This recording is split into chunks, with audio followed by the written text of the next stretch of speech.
buenos días, bienvenidos y bienvenidas a Sin Fronteras con Carlos José Hurtado y con Byron Baltodano. Hoy es lunes 18 de mayo de 2020, natalicio de Sandino y también aniversario de su boda con Blanca Segovia. Son las 6 de la mañana con 30 minutos. Sin Fronteras, la revista con William Griggs Vivado en la primerísima 91.7 y 105.3 FM. 6 de la mañana con 34 minutos. Quiero enviar varios saludos, empezando con los que ya están conectados a través de Facebook Live. Los compañeros Ervin Esquivel Silva, Nicolás, Steve Vargas y Henningston Velázquez. Saludos y muchas gracias. También quiero saludar, a ver qué se me hizo esto, al compañero Eldi Gutiérrez, que nos escucha allá en Bluefield. Saludos, compañero. Y al compañero Wismar Pérez, que nos escucha en Nagarote. Muchas gracias por su sintonía. Este fin de semana hubo dos personalidades relevantes fallecidas, una en Nicaragua y otra en España. En Nicaragua murió el reverendo Norman Bent de la iglesia Morava, un hombre que fue sumamente importante para alcanzar la paz en la costa caribe nicaragüense. Un hombre de talante dialogante, de muy buenas maneras. Yo tengo un muy buen recuerdo cuando tuve oportunidad de conversar con él. Fue procurador de los derechos indígenas hasta 2017, si mal no recuerdo. Y fue un protagonista clave de los procesos de paz en el Caribe Norte, donde desarrolló casi toda su vida pastoral la desarrolló en el Caribe Norte. Era de origen creole y misquito. Murió la madrugada del sábado.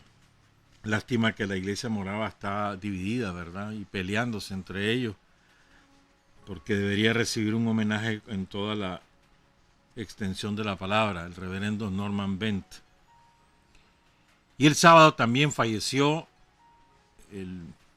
probablemente el dirigente político más consecuente del Estado español, Julio Anguita, que fue secretario general del Partido Comunista de España, fundador, creador de la Alianza Izquierda Unida. Uno podía estar de acuerdo o en desacuerdo con su táctica política, pero nadie puede cuestionar que fue un vertical luchador contra el capitalismo, contra el sistema neoliberal impuesto en todo el mundo, especialmente en su país. Y un hombre que además tenía una gran oratoria y un famoso discurso allá por el año 99, cuando ya se había retirado de la primera fila política y se retiró por razones de salud. Le dio un infarto, 2 infartos le dieron, 95 y 98, si mal no recuerdo, y después decidió retirarse de la primera línea, pasó a segunda y después totalmente, y se dedicó a dar clases. Después se jubiló, renunció a la pensión. Fíjate bien, en España, que se las pican los españoles, ¿verdad? La clase política española se las pican de ser muy probos ellos, muy honrados. Si vos sos diputado por un periodo, 4 años, y aunque no volvás a hacer, tenés una pensión vitalicia. Aquel saqueo de la arca. Julio Anguita renunció a esa pensión y vivía con su pensión de catedrático universitario. Sin duda alguna pierde la izquierda real, no la izquierda esa light que han inventado, no, la izquierda real. Hay un famoso discurso, les decía, en 1999 con José Saramago. Me acuerdo de una frase porque a mí se me quedó en la jupa. Y es aquella de levántate y piensa. Dice que no hay, decía Julio Anguita, que no hay mayor expresión de rebeldía. Y es verdad. Levántate y piensa.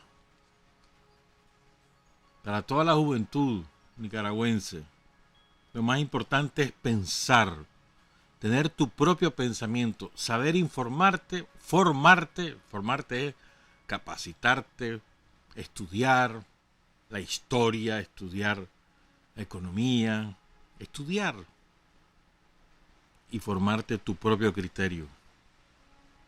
Eso es clave para cualquier joven. No se dejen engañar por las apariencias. Hay que escarbar. Vas a encontrar siempre respuestas sorprendentes de lo que aparentemente es otra cosa. Pues. Julio Anguita era así, pues. De verdad que es una pérdida, una enorme pérdida. Un hombre consecuente.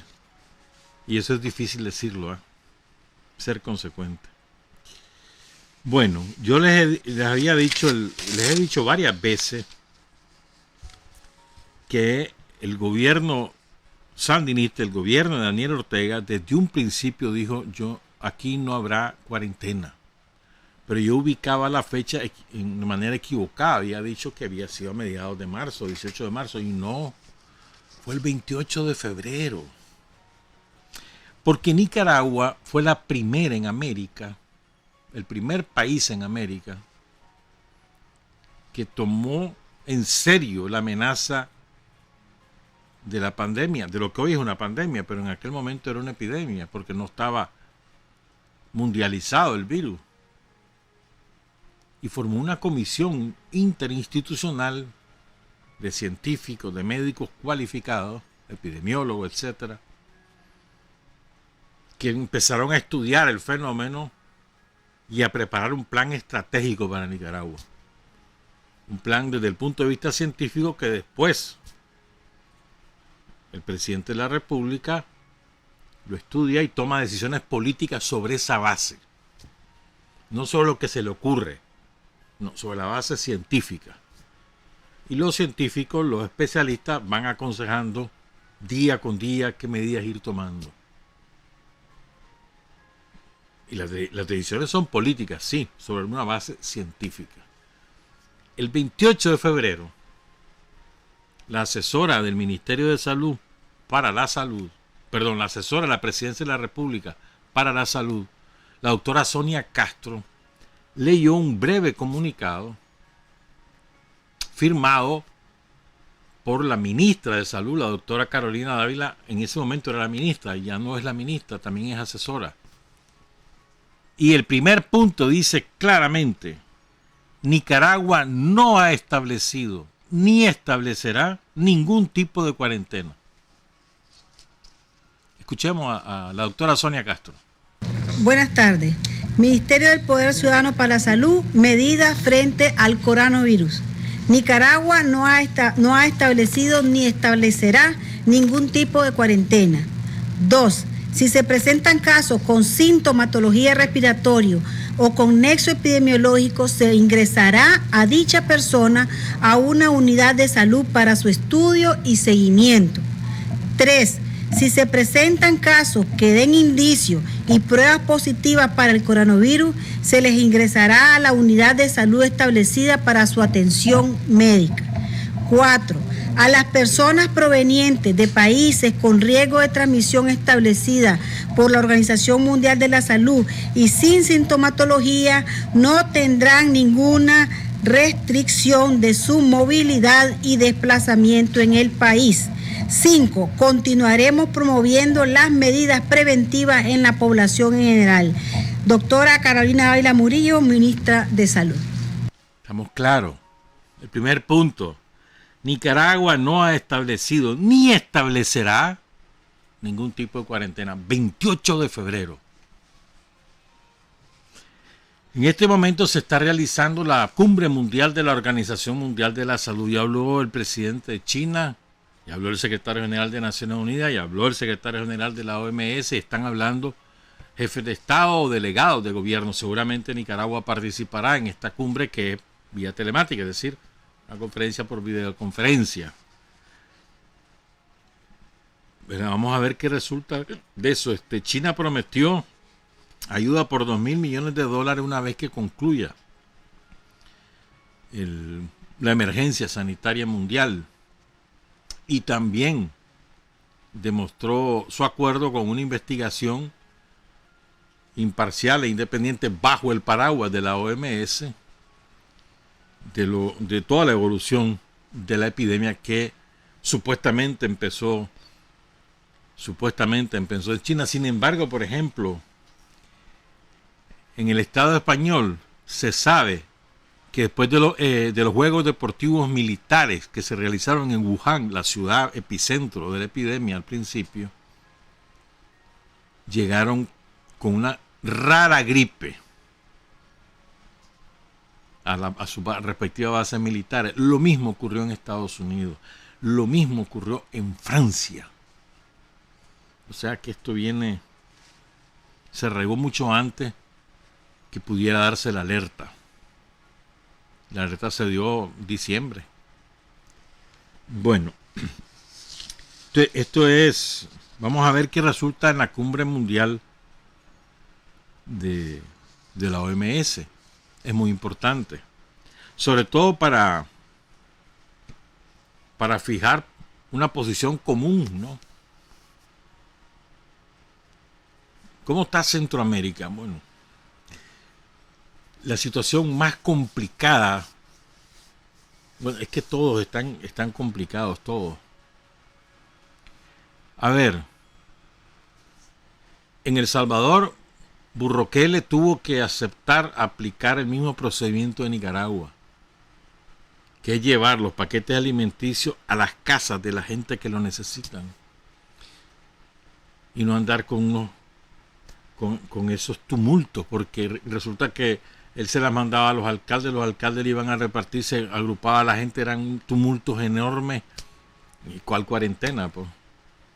O no llegaba la ayuda, entonces ahora andan de casa en casa. Mismo procedimiento implementado por Nicaragua, no ahora.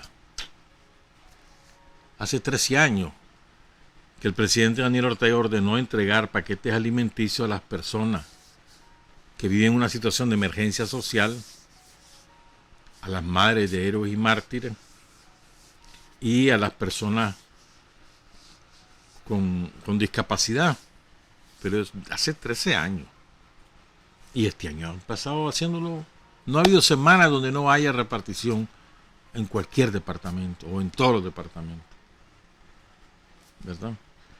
Pero eso no es apenas un parche, porque hay una hambruna general en El Salvador.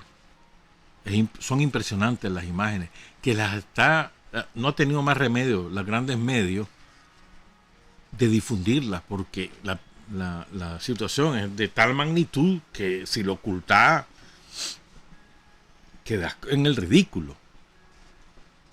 Pero además Bukele tiene un enfrentamiento ya total con la clase política, con los partidos políticos y con la clase empresarial.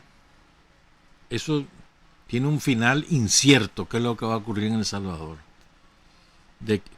Por sus pantalones decretó una prórroga del estado de emergencia, que según la Constitución salvadoreña debe ser aprobado por el Parlamento. Y según Shafiq Handal, uno de los dirigentes del FMLN, Shafiq Handal Jr., el fondo de la medida de Bukele es que no quiere que le supervisen el gasto de los 2.000, que son 3.000 casi ya millones de dólares en préstamos que están aprobados para El Salvador, aunque gran parte de ese dinero todavía no ha llegado. Entonces no quiere que lo supervisen. En estado de emergencia puede hacer lo que le dé la gana. Ese es el fondo del asunto. Pero eso es tiene un final abierto, a saber en qué va a concluir. Hoy se reúne el Parlamento y a ver qué medidas toman. La Fiscalía de El Salvador decidió interponer un recurso en contra de la decisión de Bukele ante el Tribunal Constitucional, que puede mandarlo a parar, y sigue ese enfrentamiento. Pero Bukele es demócrata. Sí. En Honduras la cosa es igual, de caótica, con la gente desesperada, sin comida, caótica. por todos lados, ¿sí? Y además Juan Orlando Hernández continúa con las acusaciones de narcotraficante en los juicios en Estados Unidos. Y hay un vacío de poder ahí, en Honduras. Sustituido simplemente por su subordinación incondicional a lo que le dice la embajada norteamericana. Por eso es que todavía Juan Orlando Hernández sigue siendo presidente de Honduras, porque hace lo que le dicen los gringos en todo el sentido de la palabra. Política interna, política exterior, lo que sea. Simplemente se le cuadra, obedece, para evitar que lo corran, y peor, que lo echen preso y se lo lleven a Estados Unidos, lo cual que me parece a mí que va a ser inevitable. Y aquí, cuando deje la presidencia, va a ir a parar a la cárcel gringa. Ahí vas a ver. Luego está Guatemala. Yamatei, presidente de Guatemala, ordenó cierre total desde el viernes. Anoche hubo otra locución. Siguen apareciendo los casos y demás. No tiene control de la epidemia. Entonces ha preferido cerrar el país y lo mismo. Y el conflicto más grave que hay ahorita es el de los transportistas de carga. Los traileros, los furgoneros que le llaman. La frontera con Peña Blanca, de Nicaragua con Costa Rica, o de Costa Rica con Nicaragua, está saturada de los furgoneros. Son kilómetros y kilómetros de furgones estacionados queriendo ingresar a Costa Rica. Pasan hasta 7 días ahí, ¿verdad?, para poder ingresar a Costa Rica, y les dan 3 días para poder atravesar el país. O sea, tienen que viajar todo el tiempo, sin descanso. O sea, es que un furgón no puede ir a más allá de 60, no va. Y 60 en recta, pero normalmente van 30, 40 kilómetros por hora. Y tienen que pasar desde Peña Blanca hasta Las Canoas para ir a Panamá. Entonces los furgoneros panameños decidieron cerrar la frontera de Panamá con Costa Rica, no permitir que ningún transportista costarricense cruce su país, o que ningún transportista que lleva productos a Costa Rica cruce ese país. Y lo mismo están haciendo en Peña Blanca. Había un llamado que estaba haciendo un transportista el sábado de que los presidentes de Nicaragua, Honduras, El Salvador y Guatemala dejen pasar los furgones de regreso con toda la mercadería a sus bodegas allá en México, en el sur de México. O sea, Costa Rica está entorpeciendo el tránsito de mercancía, y eso puede provocar desabastecimiento no solamente en Costa Rica, sino también en Panamá y también en el norte de Centroamérica, porque Costa Rica y Panamá, en el caso de Costa Rica, producen muchas cosas que consumimos en el norte de Centroamérica, por ejemplo, todos los productos lácteos, para citarte un ejemplito ahí, de una empresa ahí, Tica, o de Panamá, que vienen toda la mercadería importada de otros países fuera del continente. Llegan al canal, a las bodegas de Colón, y ahí se transportan hacia toda Centroamérica, incluso al sur de México. Ese es un conflicto que a saber cómo va a terminar, pues. Y tienen como protagonistas a los furgoneros. Pero además el problema más importante de Costa Rica es económico. Tienen un cierre masivo de pequeñas, medianas y ahora grandes empresas, como en El Salvador. En El Salvador el viernes anunció la ADOCO el cierre de su fábrica. La ADOCO, y hay otra empresa, no me acuerdo ahorita el nombre, que también anunció el cierre de la fábrica. Dicen que Ilasal también va por ese camino. O sea, la industria salvadoreña está quebrando, la gran industria. No estoy hablando de la pequeña, la gran industria. Y lo mismo está ocurriendo en Costa Rica. O sea, la primera oleada de cierre fue de la pequeña y mediana empresa, de todo tipo. Ahora ya está llegando, la crisis está tocando las puertas de las grandes empresas. Por un lado. Y por otro lado, el otro clavo que tienen los ticos es su deuda externa, que es enorme. Enorme. Y más con esta emergencia. De manera que el Fondo Monetario, que aceptó prestarle 500 y pico millones de dólares, ya le dijo, mira, vas a tener que vender tus activos. ¿Cuáles son los activos de los ticos? Recope, que es la empresa que importa y distribuye petróleo, y el ICE principalmente, y los puertos, Puerto Limón, etcétera, que los venda para pagarle a ellos. Eso le va a originar un conflicto social y político relevante si lo hacen, ¿verdad? Entonces, de manera que la situación es muy complicada en Costa Rica. Entonces, por eso es sorprendente que los ticos nos vengan a dar lecciones, los quieran dar lecciones de cómo hacer o dejar de hacer para enfrentar la epidemia. Que si ellos están en un clavo que no es jugando, por haber cerrado su economía, y nos vienen a decir cómo tenemos que hacer nosotros. Entonces, todos estos países que te quieren decir lo que tenés que hacer son exactamente lo contrario de un ejemplo. O sea, Vietnam sí podría decirnos, vení, ve, mirá Nicaragua, vos debes... Vietnam, que ya lleva 30 días Vietnam sin presentar un solo caso positivo del COVID, y además durante toda la epidemia, pese a que Vietnam tiene frontera con China, Vietnam ningún muerto. Vietnam sí. Taiwán, que ha sido exitoso, no nos dice nada, más bien nos ayuda. Y ha sido exitosa toda su lucha. Probablemente el más exitoso es Vietnam, después está Taiwán, Singapur. O sea, Japón lo ha hecho bastante bien, pero todos ellos no nos dicen nada, y estos babosos que tienen quebrado a sus países no quieren decir qué hacer. El peor caso es Estados Unidos. Lleva 91,000 muertos. Más de 1,5 millones de casos positivos.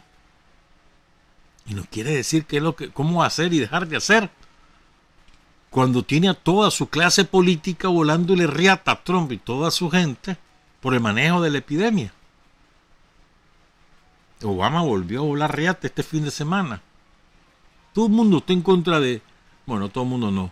Tiene a un gran sector de los científicos norteamericanos y de la clase política norteamericana contra Trump. Y viene Trump y nos dice qué es lo que tenemos que hacer. Es absurdo, ¿no? ¿Por qué razón lo hacen todo esto? Los alfiles, los peones del imperialismo y el propio imperialismo, por una razón política. Ellos no pueden permitir que Nicaragua tenga el éxito que efectivamente tiene, porque da mal ejemplo. Un gobierno soberano, toma políticas soberanas, su economía resiste el embate. No, hombre, espérate, y además el pueblo está tranquilo. No, espérate, no podemos permitir esto. Hay que volarle riata, hay que buscar cómo desestabilizarlo. Esa es la lógica. Y para eso tienen a sus sicarios aquí, sus asalariados, que se encargan de sembrar pánico, de sembrar pánico, de sembrar pánico. Entonces, por eso es que yo creo que cada vez va siendo una real posibilidad que en estas circunstancias que está Centroamérica, la crisis en el mundo, si esto continúa deteriorándose, pues hombre, lo más sensato que va a tener que hacer la Asamblea Nacional es hacer una reforma para que las elecciones se posterguen 1 o 2 años más. El país no va a poder hacer las elecciones. Así como van las cosas, pues. Ahora, nosotros vamos a tener que recurrir a prestar reales, es lógico. No vamos a poder enfrentar esta crisis con nuestros propios recursos. Vamos a tener que buscar reales. Ya el Banco Centroamericano nos ofreció, el BID también. Vamos a tener que buscar reales, y pues es lógico. Distintas fuentes de financiamiento para poder enfrentar con éxito no solo la epidemia como tal, sino sus consecuencias.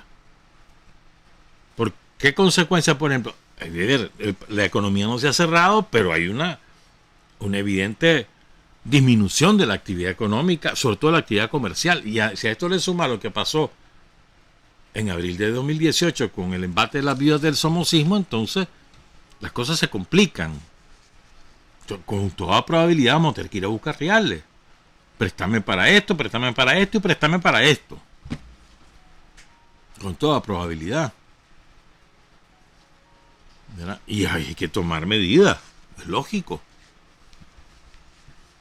para poder sortear con éxito el pico de la crisis y volver a relanzar la economía. Estamos en problemas, es lógico.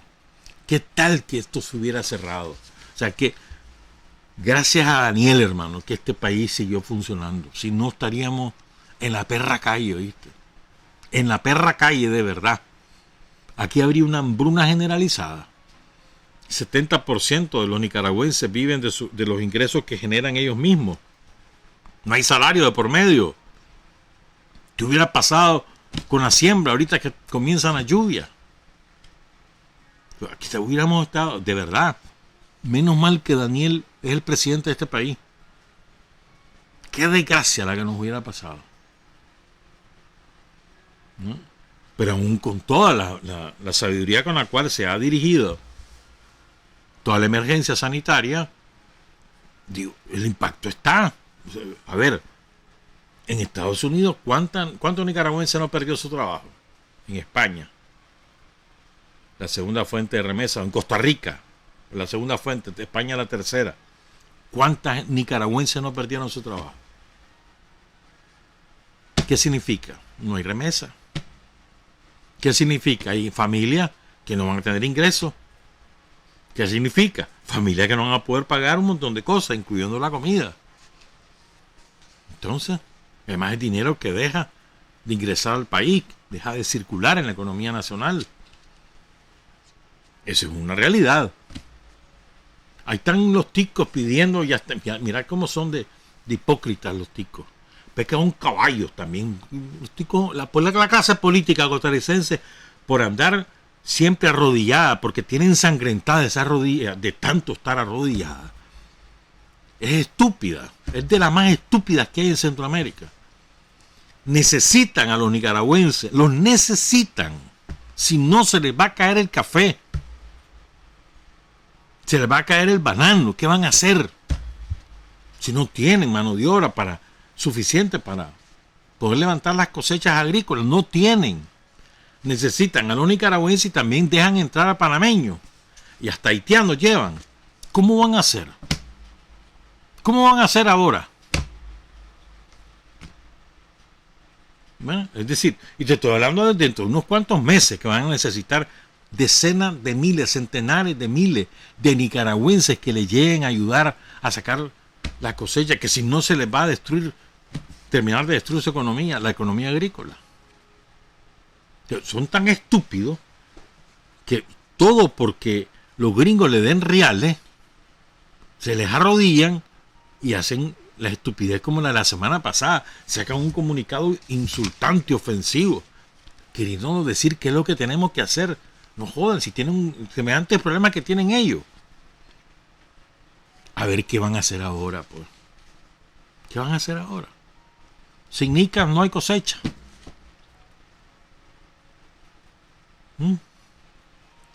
Entonces, por eso digo, aquí hay gente que es muy estúpida, cree que son los reyes del mundo, de los reyes del mambo, y entonces se sienten y tienen los pies de barro, viven en el barro, por no decir otra cosa.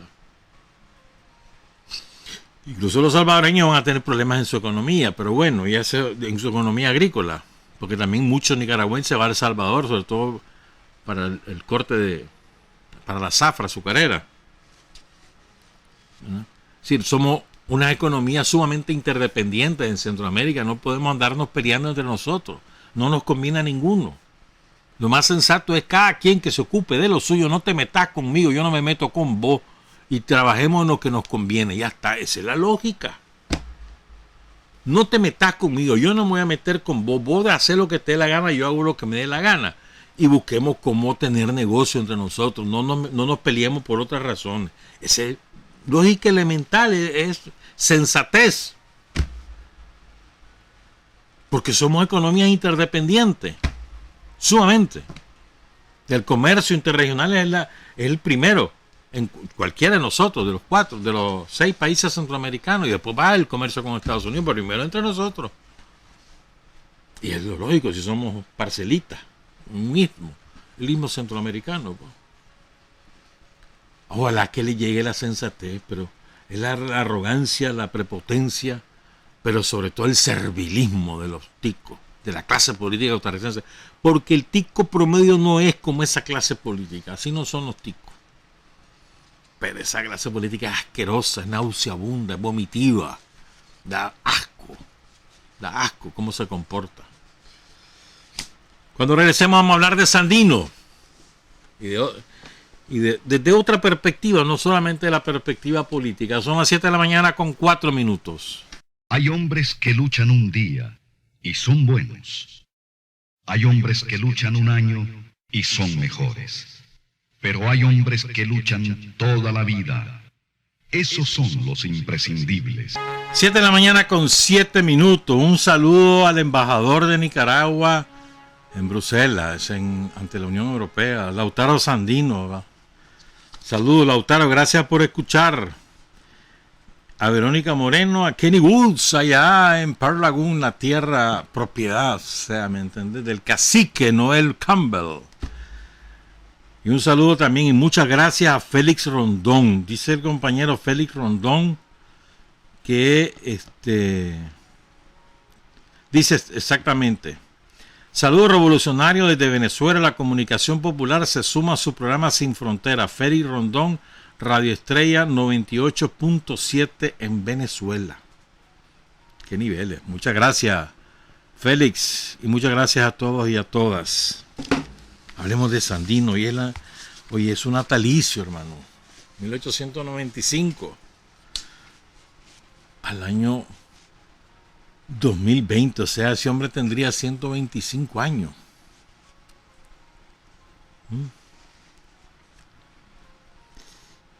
Y Sandino, un día como hoy, pero en 1927, se casó. O sea, toma la decisión de enfrentarse a los Yankees el 4 de mayo. Unos días antes había derrotado a los conservadores en Huaco y le había salvado la vida al traidor José María Moncada. Y el 18 de mayo, cuando ya está en San Rafael, porque él se va para San Rafael con sus hombres, solo 30. Y en San Rafael, el día de su cumpleaños, aprovecha para casarse. Les vamos a contar cómo fue esa boda, pero contada por el propio Sandino. Cuenta Sandino: ya conocía yo a Blanca Arauz, telegrafista del pueblo de San Rafael del Norte. Era una chica muy simpática de 19 años de edad. El frío de los llanos de Yucapuca es casi polar. Después de los 3 referidos combates en ese lugar, me vi obligado por el frío a desocupar las posesiones de Yucapuca, reconcentrando a mis fuerzas en San Rafael del Norte. Desde allí desplegué nuevas actividades. Teníamos restablecida la comunicación telegráfica de los 2 departamentos, a excepción de la propia ciudad de Jinotega. En casa de Blanca me hospedaba con mi estado mayor. Ahí mismo estaba instalada la oficina telegráfica. Largas horas del día y hasta de la noche permanecía yo frente a la mesa en que trabajaba Blanca. Mis conversaciones eran muchas por telégrafo con las diferentes partes de los departamentos mencionados. Así me enamoré de Blanca y fue mi novia. Blanca ya sabía de mi llegada y no quiso estar en la mesa del telégrafo. En su lugar trabajaba un hermano suyo que también es telegrafista. Entregué mi caballo a un asistente y pasé sin ayudantes a la sala, creyendo encontrar en ella a Blanca. No estaba Blanca, y salió a recibirme Lucila, una de sus hermanas. A ella misma le pregunté por Blanca. Me contestó que pasara al corredor a aceptar una cena que Blanca me preparaba. La primera palabra de Blanca al verme fue un beso, diciéndome que Lucila había ofrecido a la Virgen de Mayo una misa de tropa el día que yo llegara sin novedad. Expresé a Blanca mi gratitud por los buenos sentimientos de Lucila y le ofrecí que para el segundo día, a las 8 de la mañana, estaría mi ejército listo para ir al templo a oír la misa ofrecida por ellas. Enviamos a exponerle nuestro propósito al cura del pueblo, y él aceptó gustoso celebrar la misa. El cura era un caballero de 22 años de edad. Los gastos de la misa se hicieron por mi cuenta, y el segundo día, a la hora fijada, mi ejército oía misa respetuosamente. Durante la ceremonia de la misa hubo salvas de fusilería y ametralladoras. La misa estuvo regia. Yo estuve a oírla. El día siguiente de celebrada la misa, ordené ciertas movilizaciones y permanecí en la población como en tiempos de paz. El día 18 de aquel mismo mes de mayo, cumplí 32 años de edad y ese mismo día contraje matrimonio con Blanca en el templo del mismo San Rafael del Norte. A las 2 de la mañana del 18 de mayo me dirigí al templo con Blanca y los padrinos, en medio de un acompañamiento familiar. Los habitantes del pueblo no sabían que nosotros nos casábamos. Solamente el jefe de día le había yo ordenado que no intervinieran si miraba a abrir las puertas de la iglesia en las primeras horas de la madrugada. A la hora anotada en que me dirigía al templo, el ambiente estaba frío y neblinoso. Cuando entramos a la iglesia, la encontramos profusamente iluminada. Respiré el olor del incienso y de los lirios que ardían, el olor de las flores que adornaban el templo y los perfumes diferentes que llenaban el aire. Me trajeron el recuerdo de los días de mi infancia. El cura me invitó a la confesión. Me confesé. Lo hice sinceramente. Los padrinos y nosotros nos postramos de rodillas ante el altar. Blanca vestía con traje y velo blancos y corona de azahares. Yo tenía mis armas al cinto. Mi vestido era uniforme de montar, tela de gabardina color café y botas altas de color oscuro. 6 de mis ayudantes me acompañaban en la iglesia. Salimos del templo y en la calle me sentía nuevo. Me parecía que iba caminando sobre el aire. Al pie del atrio de la iglesia había 10 bestias ensilladas. Eran del jefe de día y sus ayudantes. En la esquina de una calle ya había muchos muchachos de mi ejército felicitándonos en nuestra pasada. Cuando entrábamos a casa de Blanca, se escucharon en todo el pueblo disparos de fusilería, pistolas y ametralladoras. Nadie me había pedido el consentimiento para ello, pero comprendí que era entusiasmo de mis muchachos y no podía decir nada. Por todas las calles se escuchaban entusiastas vivas y desde ese momento nos llegaron muchas felicitaciones. No participé en mi matrimonio con anterioridad al público porque quisimos que fuera un acto de absoluta intimidad. 2 días después de nuestro matrimonio, el 20 de mayo, abandoné a mi esposa y me interné en las selvas de las Segovias, desde donde he permanecido defendiendo el honor de mi patria. Este es el relato de Sandino sobre su boda el 18 de mayo de 1927 con Blanca Arauz, heroína nacional. En el siguiente pasaje que les voy a leer, vamos a hablar un poquito de Blanca. Pero ahora yo quiero dejarles el corrido de Nicaragua, que lo canta Óscar Chávez, que lo compuso Óscar Chávez, el mexicano que murió la semana antepasada. Extraordinario cantante mexicano, cantautor, luchador, un hombre consecuente también. Escuchemos este corrido de Nicaragua.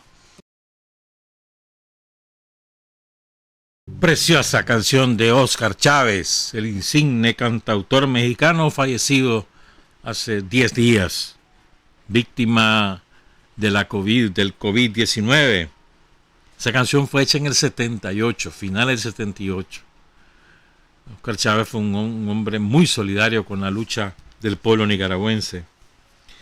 Fíjense, ahora les quiero contar un poco cómo era Sandino de acuerdo a la descripción que hace el periodista vasco. El libro está a la venta aquí en La Primerísima, de parte de Aldo Díaz Lacayo. Saludos a Aldo. Entonces, tiene un apellido, como decía Sandino, innombrable. Sandino así lo dijo. Aquí vengan a llevarse al periodista cuyo apellido dice no lo puedo pronunciar, algo así dijo Sandino. Es que es verdad, mano. Belausteguigoitia. Ese es el apellido de este hombre, Ramón de Belausteguigoitia. Entonces él escribe un libro que son sus conversaciones durante 2 semanas con Sandino en su campamento. Y lo hizo por acápite. Entonces yo quiero leerle trozos de distintos acápites, pero primero empezando por la descripción que hace de Sandino.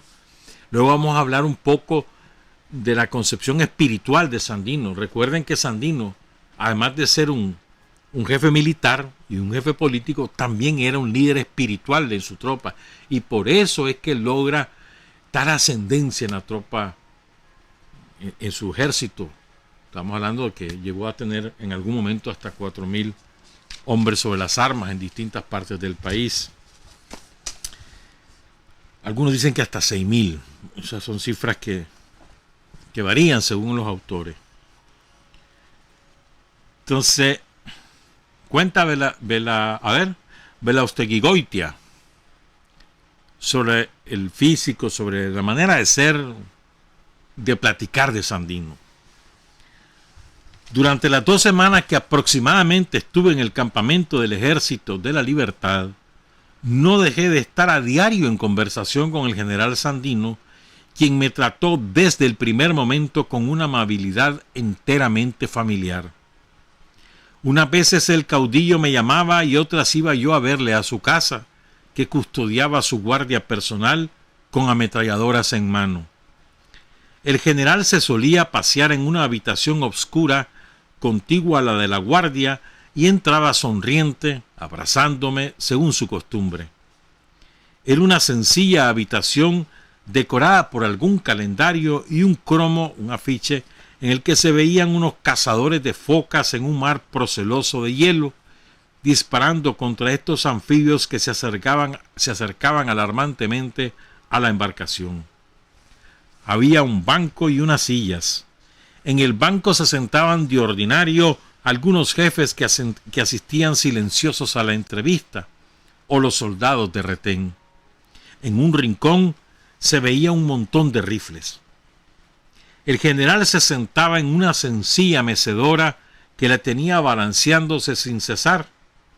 Resaltan en su cara ovalada pero angulosa cierta especie de asimetría en ambos lados del rostro que contribuyen, juntamente con las comisuras de sus labios, a dar unas extrañas variaciones en su rostro. En sus ojos oscuros brilla con frecuencia una afectuosa simpatía, pero de ordinario se muestra en ellos una profunda gravedad, una intensa reflexión. El reposo de sus facciones, la fortaleza de sus mandíbulas, en ángulo bien abierto, confirman la impresión que da su conversación de una voluntad serena y afirmativa. Su voz es suave, convincente, no duda de sus conceptos y las palabras van precisas, bien guiadas por un intelecto que ha pensado por cuenta propia en los temas que expresa. Su gesto habitual es frotarse las manos teniendo en ellas un pañuelo. Rara vez acciona ni cambia la tonalidad serena de su voz. La impresión que da el general Sandino, lo mismo en su aspecto que en su conversación, es de una gran elevación espiritual. Es, sin duda, un cultivador de la yoga, un discípulo de Oriente. La dicción clara y precisa del general, del sentido didáctico que da a sus explicaciones, hasta el corte de su mano, que se mueve incesantemente y que muestra unos dedos cortos y firmes, nos muestran en el general no el hombre de fantasía, sino de un pensamiento inquieto y profundo en quien bulle el eterno deseo de saber. Los temas de nuestra conversación fueron varios y de ordinario sin mucho orden. Yo he procurado recogerlo en distintas materias, pero guardando desde luego una absoluta realidad en los conceptos y en las frases, a fin de que el lector pueda penetrar en la psicología de este extraordinario paladín de la libertad, quien ha sido tenido por muchos como un hombre vulgar y sin instrucción, quizás también como el Pancho Villa de la rebelión nicaragüense. Pero esto es absolutamente falso. El general Sandino es un espíritu delicado y fino, un hombre de acción y un vidente, como hemos dicho ya, y sin tener sino una instrucción bastante limitada, es una extraordinaria personalidad, aún aparte de su papel de libertador. O sea, además de ser libertador, él tenía una personalidad extraordinaria. O sea, y esto explica, o sea, es que él tenía un magnetismo natural, y eso era lo que prendía, más su discurso, su oratoria y su ejemplo, lo que prendía en el campesinado, en las tropas que conformaran su ejército. Esto es muy importante, o sea, su personalidad misma, olvídate que era el jefe libertador, no, su personalidad misma atraía. Es lo que te dice el periodista vasco. Entonces ahora vamos al tema espiritual. Y le dice Sandino: ya veo que le han tomado a usted por americano, me dijo riéndose alegremente la primera vez que me vio. Sí, general, le dije, pero ya se convencieron bien pronto y no pasó nada. Todo ha sido una broma. Luego de habernos sentado y mientras el general inicia su habitual balanceo en la silla mecedora, le digo: me interesa sobre todo en este movimiento su aspecto espiritual más que el episódico y militar. Yo veo que hay en usted una gran fe y yo no sé si un sentido religioso. Entiendo que todos los movimientos que han dejado huella en la historia han tenido una gran fe religiosa o civil. El liberalismo de los pueblos anglosajones, unido a sus principios religiosos, me parece más profundo y definitivo que el de la Revolución Francesa. Y le pregunta el periodista vasco a Sandino: ¿tiene usted alguna religión?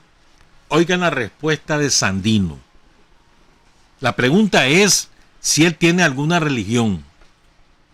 Y Sandino responde: no. Las religiones son cosas del pasado. Nosotros nos guiamos por la razón. Lo que necesitan nuestros indios es instrucción y cultura para conocerse, respetarse y amarse. Yo, dice el periodista, sin darme por vencido, le insisto: ¿no cree usted en la supervivencia de la conciencia? Dice Sandino: ¿de la conciencia? Sí, de la personalidad. Dice Sandino: sí, del espíritu, claro está. El espíritu supervive. La vida no muere nunca. Puede suponerse desde el principio la existencia de una gran voluntad. Le dice el periodista: todo es una cuestión de palabras. Para mí esto es la religión, la trascendencia de la vida. Y dice Sandino: como le digo, la gran fuerza primera, esa voluntad, es el amor. Puede usted llamarle Jehová, Dios, Alá, Creador.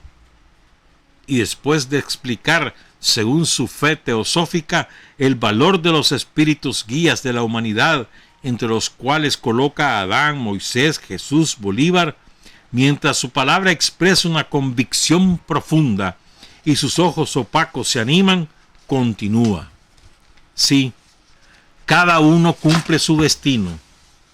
Yo tengo la convicción de que mis soldados y yo cumplimos con el que se nos ha señalado. Aquí nos ha reunido esa voluntad suprema para conseguir la libertad de Nicaragua. ¿Cree usted en el destino, en la fatalidad? Pues no he de creer. Cada uno de nosotros realiza lo que tiene que hacer en este mundo. ¿Y cómo entiende usted, general, esa fuerza primera que mueve las cosas? ¿Como una fuerza consciente o un inconsciente? Como una fuerza consciente, dice Sandino. En un principio era el amor. Ese amor crea, evoluciona, pero todo es eterno. Y nosotros tendemos a que la vida sea no un momento pasajero, sino una eternidad a través de las múltiples facetas de lo transitorio.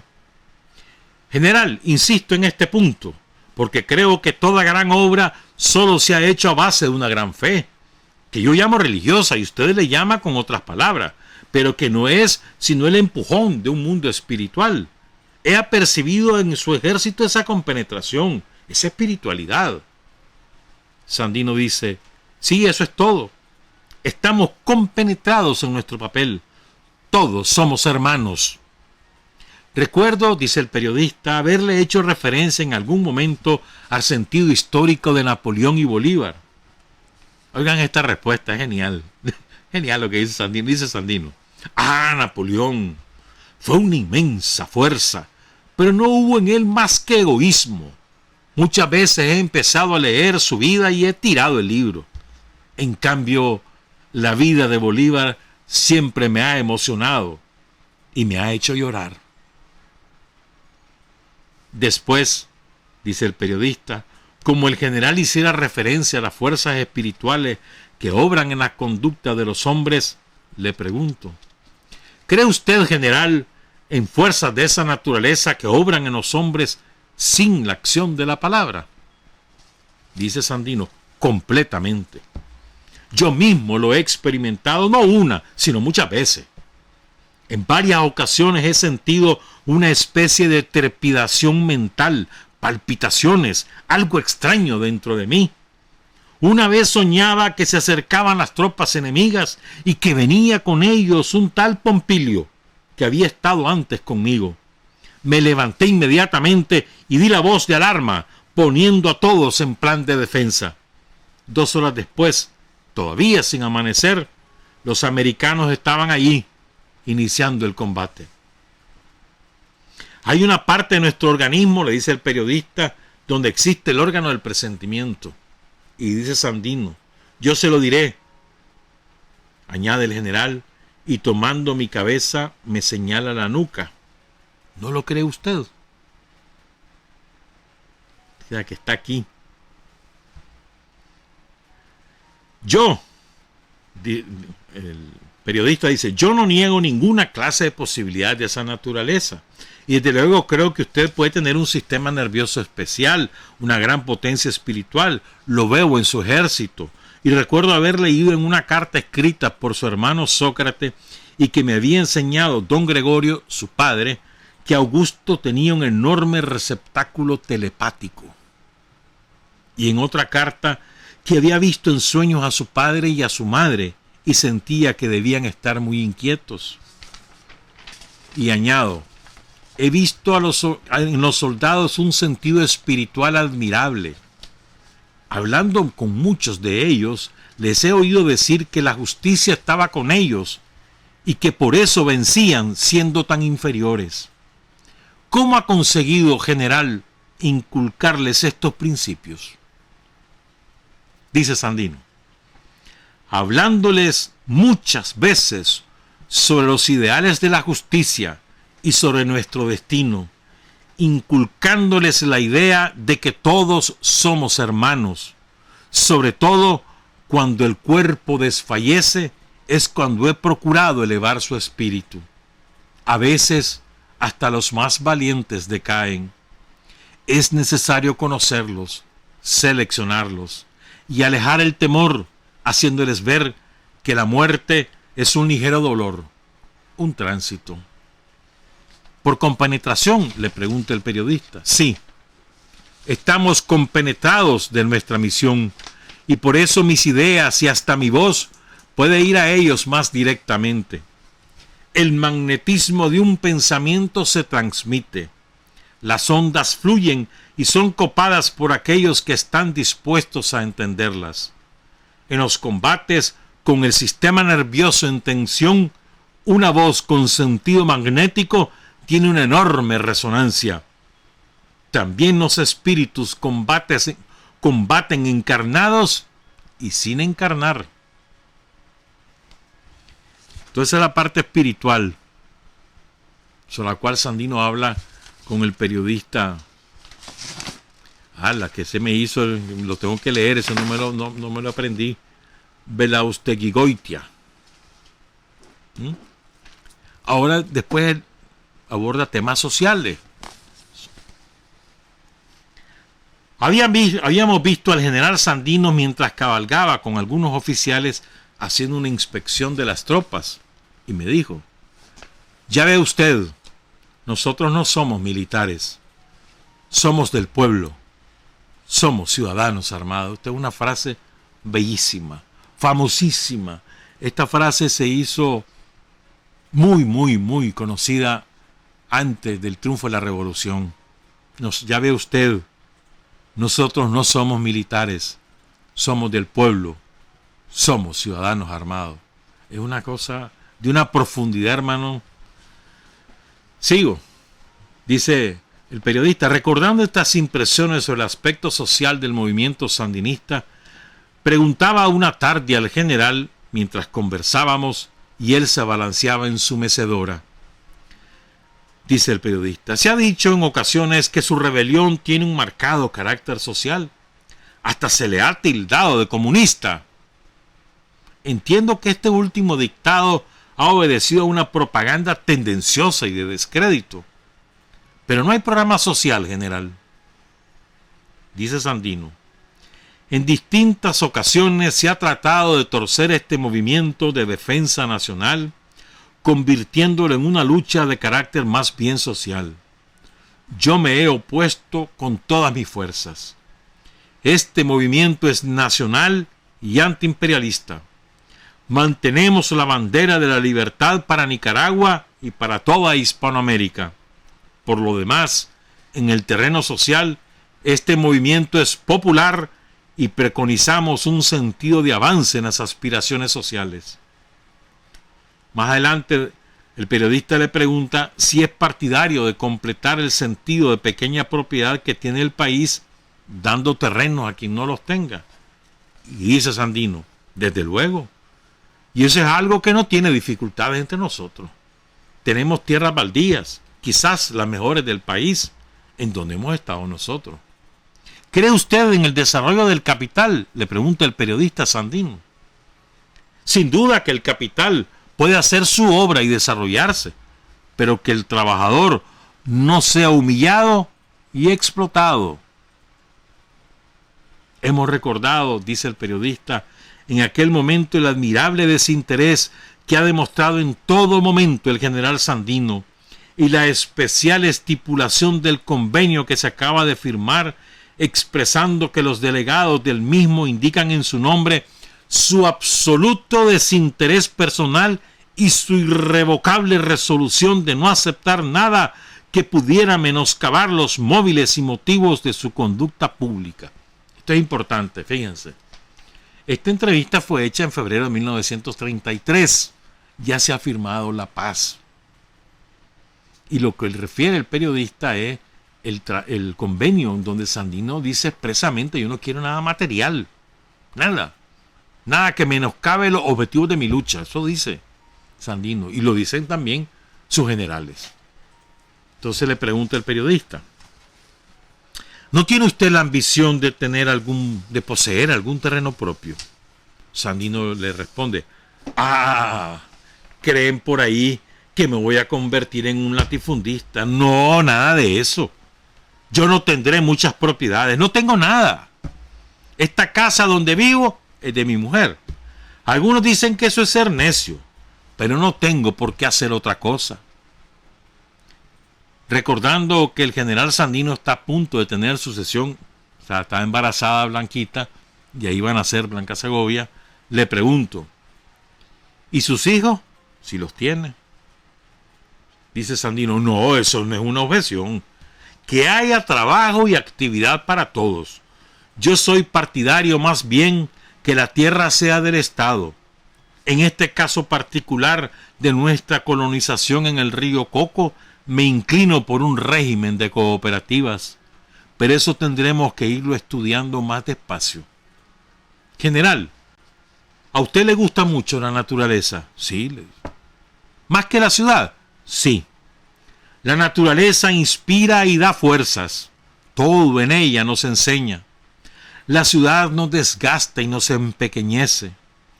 Pero el campo no para encerrarse egoístamente en él, sino para marchar a la ciudad y mejorarla.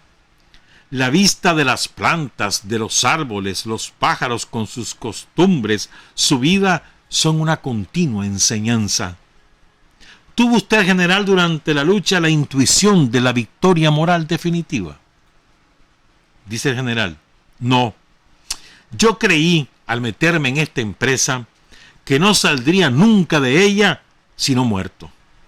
Consideré que eso era necesario para la libertad de Nicaragua y para levantar la bandera de la dignidad de nuestros países indohispanos. Yo recuerdo haber oído expresar sentimientos parecidos entre sus tropas, dice el periodista, a quienes había oído decir antes morir que humillarnos. O decían también la tropa de Sandino, no nos hubiéramos retirado sin que se fueran los machos, los yanquis. Le pregunta el periodista Sandino, oigan esto, ¿fue su esposa un obstáculo o un estímulo para la lucha? Y dice Sandino, fue un estímulo. Al llegar aquí, San Rafael, después de iniciada la lucha, la conocí. Intimé con ella. Sus ideas y las mías eran iguales. Estábamos identificados. 5 años estuve separado. Luego ella pudo entrar en la montaña. Mi esposa nunca ha cejado en su espíritu. Le preguntan, ¿cree usted en la transformación de las sociedades por la presión del Estado o por la reforma del individuo?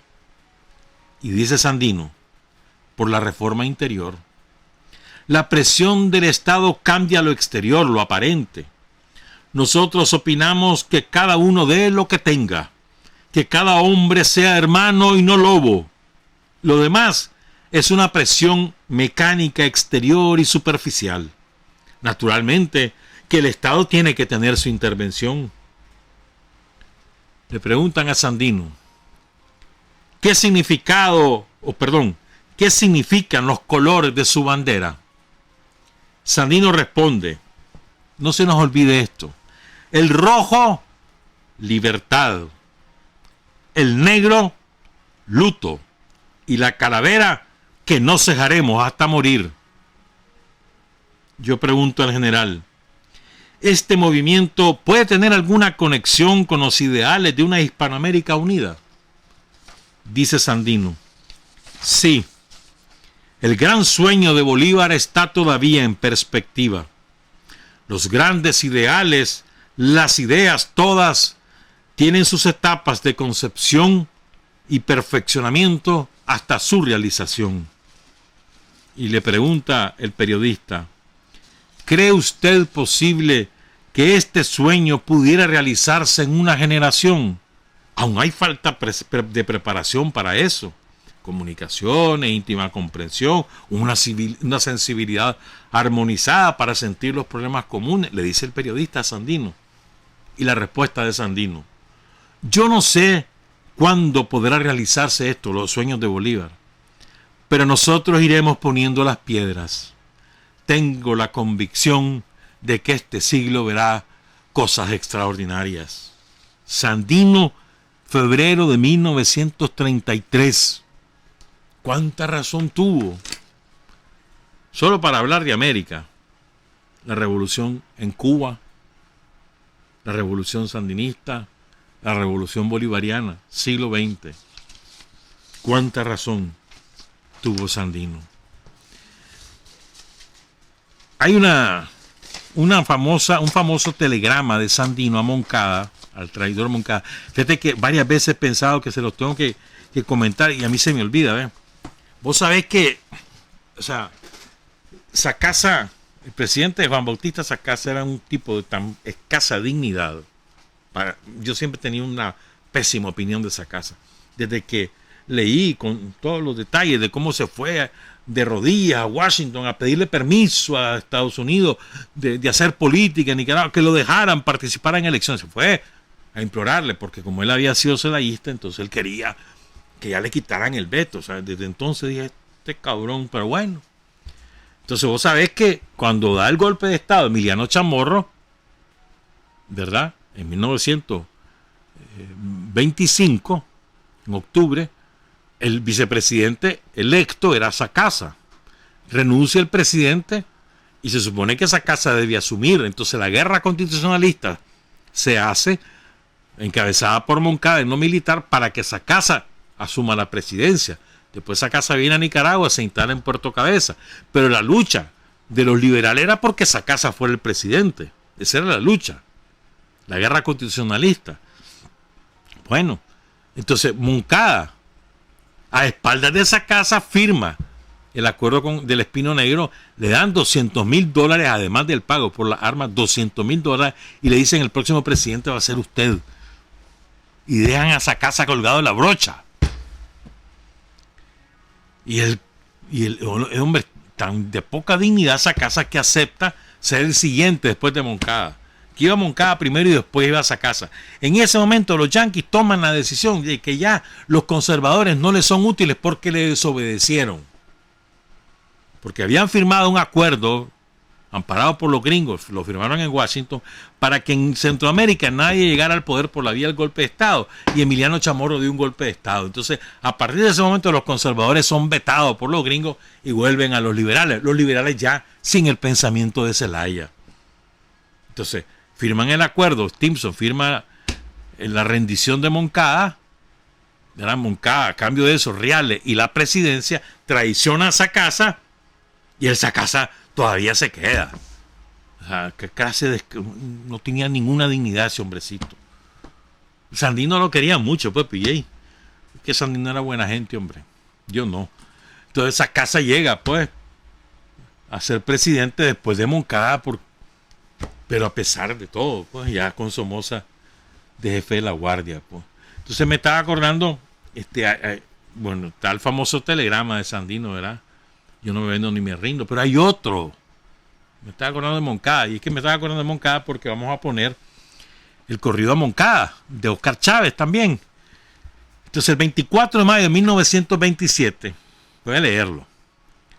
Sandino le manda, esto está en el Pensamiento Vivo de Sandino, que son 2 tomos. Le manda un telegrama a Moncada, dice, a José María Moncada. Ah, bueno, porque es que viene Moncada, ya me acordé cómo es la circunstancia, el contexto en que esto ocurre. Como Sandino dice, yo no me vendo ni me rindo, y jala para el San Rafael del Norte, y allá empieza a agrupar a más gente, se lleva también armas.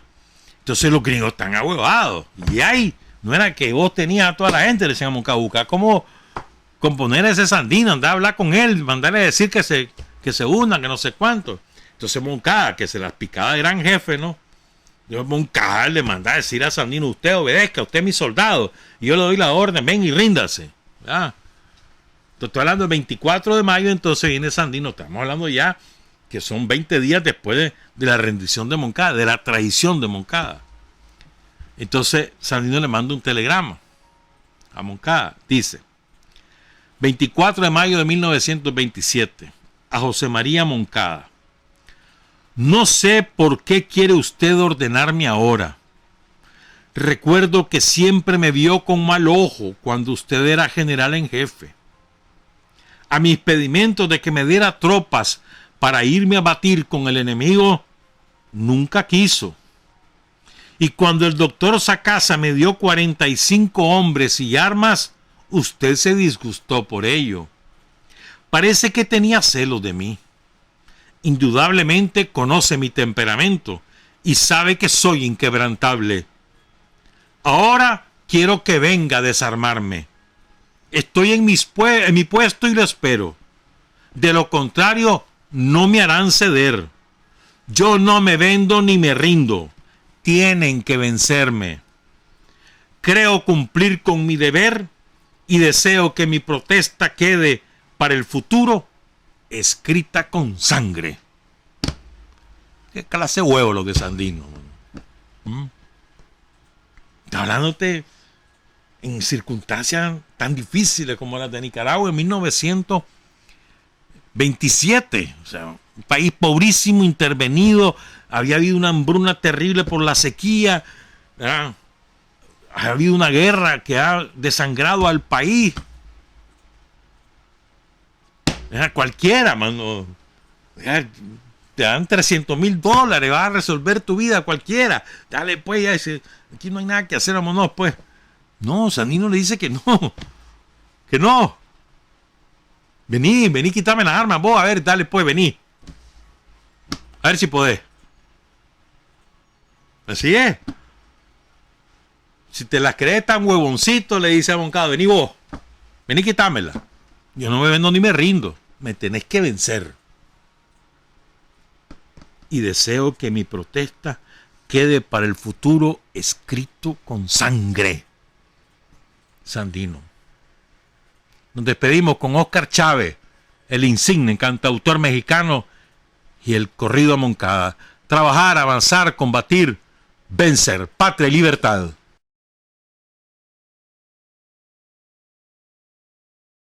Revolución es sentido del momento histórico. Es cambiar todo lo que debe ser cambiado. Es igualdad y libertad plenas. Es ser tratado y tratar a los demás como seres humanos. Es emanciparnos por nosotros mismos y con nuestros propios esfuerzos. Es desafiar poderosas fuerzas dominantes dentro y fuera del ámbito social y nacional. Es defender valores en los que se cree al precio de cualquier sacrificio. Es modestia, desinterés, altruismo, solidaridad y heroísmo. Es no mentir jamás ni violar principios éticos. Es convicción profunda de que no existe fuerza en el mundo capaz de aplastar la fuerza de la verdad y las ideas. Revolución es unidad, es independencia, es luchar por nuestro sueño de justicia para Cuba y para el mundo, que es la base de nuestro patriotismo, nuestro socialismo y nuestro internacionalismo.